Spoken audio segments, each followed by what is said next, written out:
નમસ્તે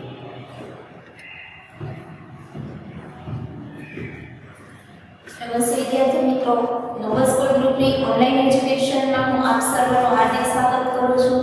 આજે આપણે ધોરણ 6 આપણો વિષય છે ગણિત. એમાં આપણે જોવાનું છે શું? તો કે જો તમે આપણે જે અપૂર્ણાંક એટલે કે શું? અપૂર્ણાંક વિશે પહેલા જો પૂર્ણાંક અને અપૂર્ણાંક વિશે આપણને ખ્યાલ હોવો જોઈએ તો અહીંયા આપણે પહેલા પૂર્ણાંક અને અપૂર્ણાંકની જે ડેફિનેશન છે એ સમજીશું. પૂર્ણાંક અને અપૂર્ણાંક. જો આના વિશે આપણને ખ્યાલ હોય તો તમે પૂર્ણાંક કોને કહેવાય ને અપૂર્ણાંક કોને કહેવાય એ ખ્યાલ તમને આવે. જો અહીંયા આપણે એક્ઝામ્પલ લઈએ કે કોને પૂર્ણાંક કહેવાય? તો 3 ના છેદમાં 4. જો અહીંયા પૂર્ણાંક એટલે કે 3 આની નીચે છેદમાં પણ આપેલું છે તો કે ના 3 સંખ્યા છે એ પૂરેપૂરી એટલે કે જે સંખ્યા અહીંયા પૂરેપૂરી હોય એને આપણે શું કહીએ છીએ? પૂર્ણાંક. દાખલા તરીકે તમે 1 થી લઈને જ્યાં સુધી અનંત સુધી સંખ્યા છે પણ કેવી હોવી જોઈએ? પૂરી સંખ્યા. એ બધી કેમ આપણે પૂર્ણાંકમાં. અહીંયા શું છે? અપૂર્ણાંક એટલે કે 3 ના છેદમાં 4 એટલે કે 3 તો પૂરા છે પણ 3 થી ને આગળ આપણે કેમ પોઈન્ટમાં લખતા હોય 3.5 એટલે કે 3 છે 3 થી થોડા વધારે પણ 4 નથી એટલે કે અડધું હોય એવી સંખ્યાને શું કહે? એટલે કે આ સંખ્યામાં કંઈક શું હોય છે? ઘટતું હોય છે. તો આપણે એને શું કહીએ છીએ? તો કે અપૂર્ણાંક એવી સંખ્યાઓને કહીએ છીએ. તો એના જ વિશે આપણે જોવાનું છે. જો હવે આપણે વ્યવહારિક દાખલા કેવી રીતના જોતા એ ઉપરથી રકમ હોય એની ઉપરથી ને તમારે શું કરવાનું છે કે જે અપૂર્ણાંક હોય એ સંખ્યા તમારે શું કરવાની છે? તો કે તૈયાર કરવાની છે. તો આપણે જોઈએ તમારો જે 7.1 છે એનો 7મો દાખલો. કંચન કપડાને ડાય કરે છે. શું કરે છે? કંચન નામની છોકરી છે એ કપડાને શું કરે છે? ડાય કરે છે.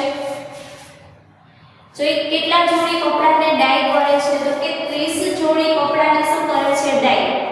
તેને 20 કપડાને ડાય કરી લીધી હતી એટલે કે કુલ કેટલા કપડા છે? 30. એમાંથી એને જે 20 જોડી કપડા છે એને શું કરી નાખ્યા? ડાય કરી નાખ્યા હતા. તો તેને કેટલામાં ભાગના કપડાને ડાય કર્યા હશે? તો તમારી પાસે કુલ કપડા છે અને કેટલા કપડાને અત્યાર સુધી ડાય કર્યા છે તો એના ઉપરથી તમે આપણે અપૂર્ણાંક મેળવી શકીએ કે નહીં કે કેટલામાં ભાગના કપડાને એને ડાય કરીએ છીએ તો કે આપણે મેળવી શકીએ. તો જો આપણે કુલ કપડા કેટલા છે? 30. અત્યાર સુધી એને કેટલા કપડાને ડાય કરી છે? તો કે અત્યાર સુધી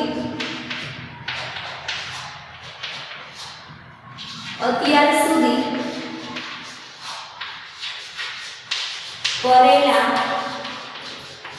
કપડાને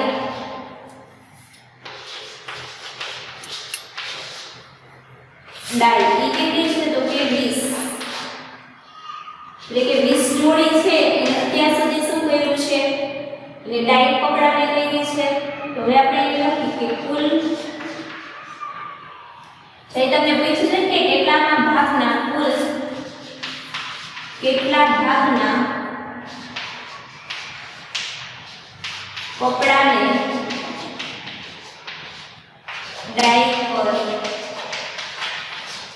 તો અહીંયા તમારી પાસે જે વસ્તુ છે એ લખવાની છે. કુલ હોય એ વસ્તુ ક્યાં આવશે? તો કે નીચે. કુલ કાપડ ક્યાં?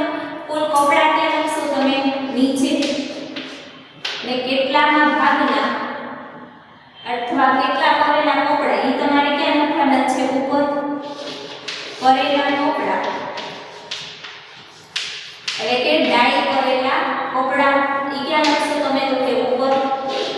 તો કે ડાય કરેલા કપડા કેટલા છે? તો કે 20 જોડી છે અને કુલ કપડાની જોડી કેટલી હતી? કે 30. તો જો અહીંયા જે શું થાય છે? તો કે છેદ ઉડે છે. આપણે શું કરીએ? 0 0 ઉડી જાય. તો હવે શું થશે? તો કે 2 ના છેદમાં 3. આ તમારો શું આવી ગયો? તો કે આન્સર આવી ગયો છે. તો વિદ્યાર્થી મિત્રો જો આના પછીનો જે 8મો દાખલો છે આવી જ રીતના કરવાનો છે. અહીંયા જેમ કર્યો છે એમ તમને રકમમાં બધી વસ્તુ આપેલી છે. તમારે શું કરવાનું છે? ખાલી તમારે સ્ટેપ ગોઠવવાના છે. એના ઉપરથી તમને જવાબ મળશે. આ દાખલો તમારે જે ગણિતની તમારી પાકી બુક છે એની અંદર કરવાનો રહેશે અને 8મો દાખલો પણ જાતે કરવાનો રહેશે. Thank you.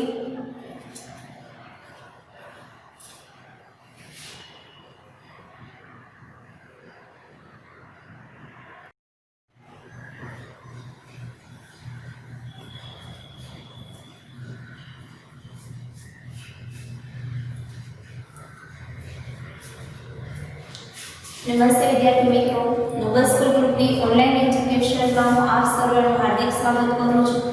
આજે આપણે ધોરણ 6 આપણો વિષય છે ગણિત.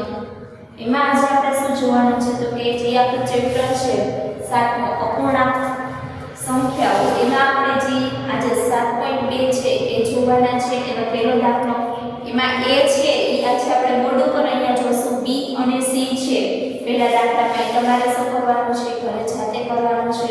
અહીંયા જો તમે એક દાખલો શીખી જશો એટલે બે બીજા છે એ પણ તમે ઘરે જાતે કરી શકશો. જો તમને પહેલા પ્રશ્ન શું પૂછ્યું છે એ આપણે જોઈ લઈએ.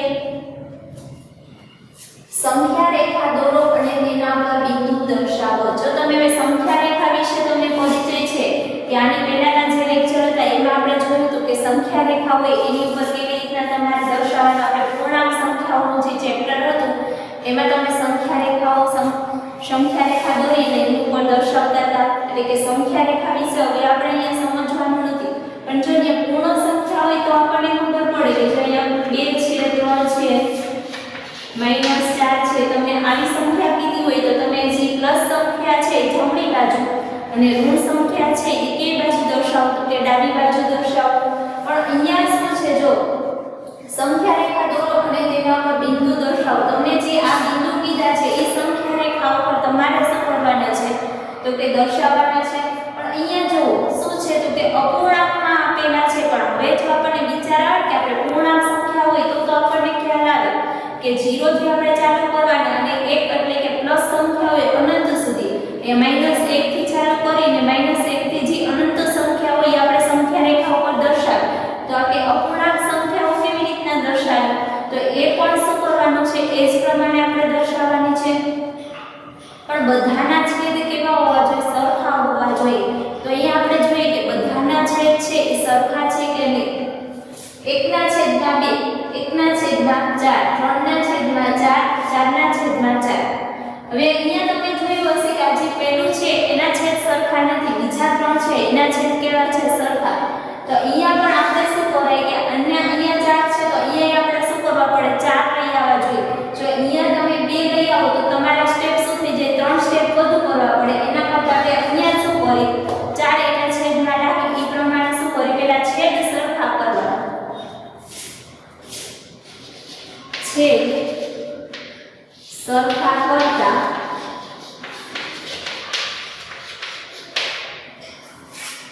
બેને 4 વડે બેને તમારે શું કરવાનું છે તો કે 4 વાર આપણે 2 છે અહીંયા 4 લાવવા માટે એને કેટલા વડે ગુણો તો અહીંયા 2 થઈ જાય. તો આપણે શું કરવાના છે, છેદ સરખા કરતા અહીંયા શું કરવાનું છે, છેદ સરખા કરતા 2 ને 2 વડે ગુણતા શું થઈ જાય, ત્યાં તમારા છેદ સરખા થઈ જાય કે નહીં તો કે હા, 2 ને 2 વડે ગુણતા ત્યાં શું થઈ જશે, છેદ સરખા થઈ જશે. તો અહીં આપણે જોઈએ જો તમે નીચે પણ 2 વડે ગુણો તો ઉપર પણ શું કરવા પડે, 2 વડે ગુણવા પડે કે ન ગુણવા પડે તો કે હા, 1 ગુણ્યા 2 તો અહીંયા શું થઈ જાય 2 2 શું થઈ જશે 4. તો હવે જો આપણી જે સંખ્યા બને છે તો પહેલી સંખ્યા આ થઈ જઈ, બીજી સંખ્યા આ થઈ જશે અને ત્રીજી સંખ્યા આ અને ચોથી સંખ્યા શું છે તો કે 4/4.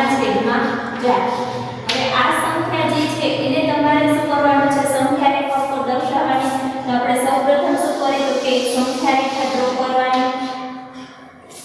જો અહીંયા તમને શું કીધું છે, ડાબી બાજુ એટલે કે માઈનસમાં એક કોઈ રકમ આપેલી નથી, બધી સંખ્યાની આગળ શું છે કાંઈ ન નિશાની હોય તો આપણે શું સમજીએ છીએ, પ્લસ છે. તો આપણે શું કરીએ, બધી જમણી બાજુ દર્શાવવાની રહેશે. એટલે આ બધી ધન છે સંખ્યા તો આપણે આ બાજુ જમણી બાજુ દર્શાવીએ. 1/4, 2/4, 3/4, 4/4, 5/4. તો કે એનાથી આપણે એક આગળ દર્શાવવાની રહેશે. 4/4 છે તો એનાથી આપણે એક સ્ટેપ આગળ કરો, અહીંયા સુધી કરો તોય ચાલે. હવે આપણે બધી સંખ્યા દર્શાવી દઈશું. આ પહેલી સંખ્યા છે 1/4 એ શું છે તો કે આપણે એને નામ આપી દઈએ A, B, C અને D. તો સૌપ્રથમ કઈ સંખ્યા આવશે B. તો અહીંયા આપણે શું કરીએ, B ને અહીંયા દર્શાવી દઈએ. અહીંયા આપણે ઉપર b લખી નાખી। હવે જો 2/4 અહીંયા આવે છે તો એવી સંખ્યા છે તો કે હા અહીંયા છે તો એને પણ આપણે શું કરી અહીંયા દર્શાવી દઈએ। એ સંખ્યા કઈ છે તો કે 1। હવે 3/4 જો એ સંખ્યા કઈ છે તો કે c તો એને આપણે દર્શાવી દઈએ।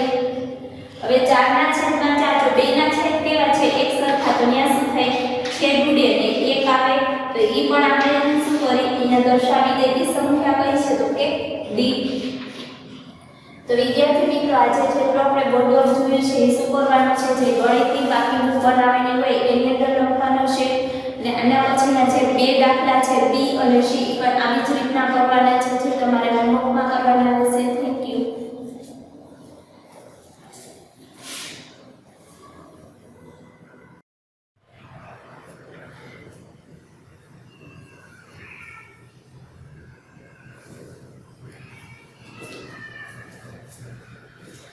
નમસ્તે વિદ્યાર્થી મિત્રો, નવસ બોર્ડ ગ્રુપની ઓનલાઈન એજ્યુકેશનમાં હું આપ સર્વનું હાર્દિક સ્વાગત કરું છું। આજે આપણે ધોરણ 6 આપણો વિષય છે ગણિત। એમાં આજે આપણે શું જોવાનું છે તો કે તમારો જે સ્વાધ્યાય છે 7.2 એનો બીજો દાખલો જે છે એ જોવાનો છે। એમાં શું છે તો કે નીચે આપેલાને મિશ્ર અપૂર્ણાંકમાં દર્શાવો। જો એ મિશ્ર સંખ્યા કોને કહેવાય તો કે જો 3/5/2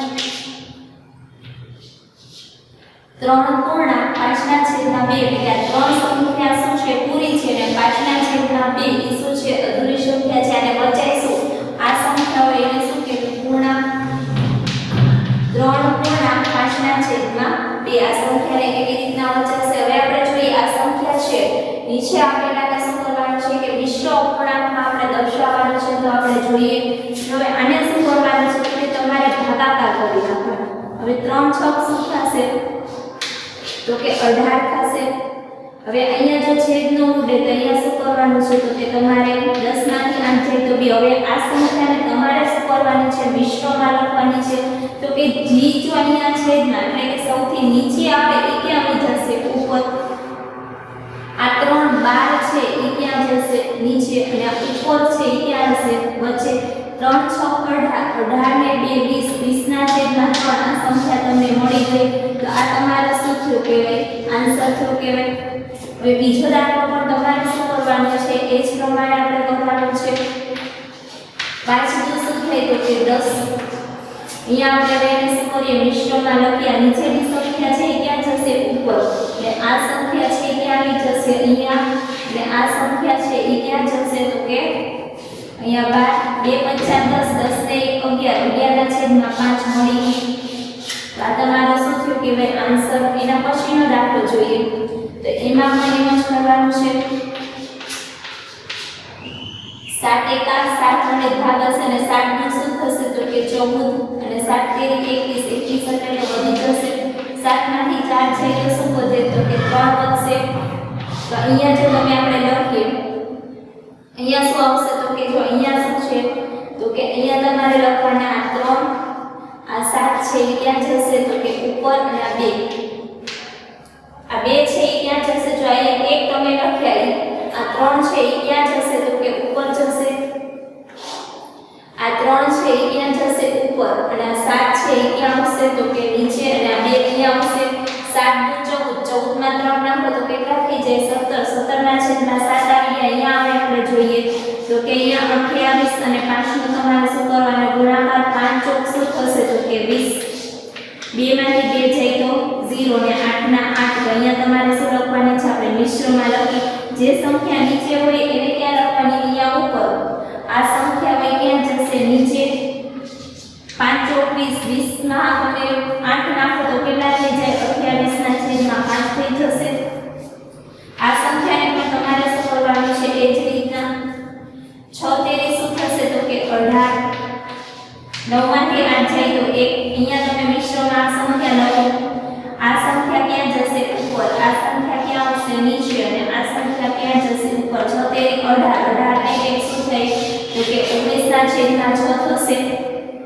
આ સંખ્યા હવે આપણે જોઈએ 9 ચોક 9 તેરી શું થાય તો કે 27 અને 9 ચોક શું થઈ જાય 36 વધી જાય તો 9 તેરી 27 વડે ભાગ ચલાવવાના। અહીંયા ભાગ ન ચાલે એટલે શું કરીએ આપણે 10 કો લઈ 10 માંથી 7 જાય તો શું વધશે 3 અને 2 માંથી 2 જાય તો શું વધે